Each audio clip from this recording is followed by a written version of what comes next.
bahwa kurikulum baru ini akan ditawarkan sebagai opsi.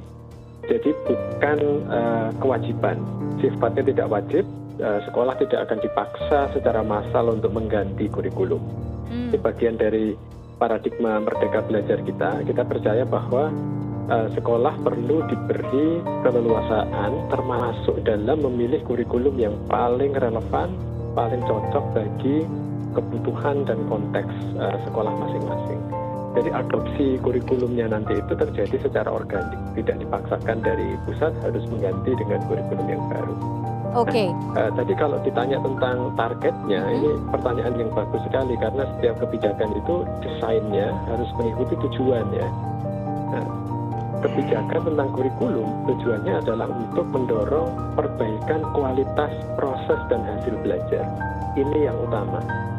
Fokus pada pembelajaran. Ini sebelum pandemi itu penting, apalagi setelah pandemi itu menjadi semakin urgen.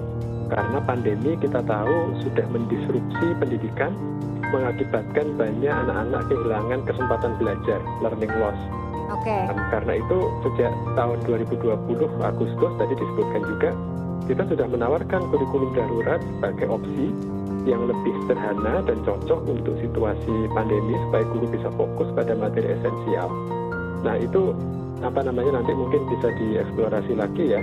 Kita sudah mengevaluasi dampak dari kurikulum darurat yang lebih sederhana itu, dan evaluasinya menunjukkan itu sangat-sangat positif.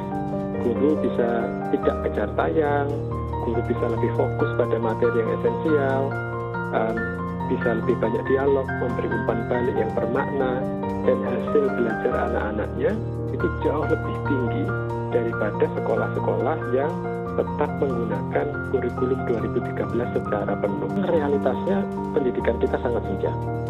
Ya, betul, antar wilayah maupun antar sekolah dalam satu wilayah, antar siswa di dalam satu sekolah itu masih banyak kesenjangan. Jadi kesenjangan itu bukan lahir karena sekolah punya kurikulum yang berbeda-beda. Ini miskonsepsi ini. Justru kurikulum sekolah itu harus disesuaikan oleh sekolahnya sendiri untuk melayani kebutuhan belajar, konteks lokal, dan juga misi sekolahnya. Ini di Undang-Undang Sisdiknas kita, paradigmanya sudah betul.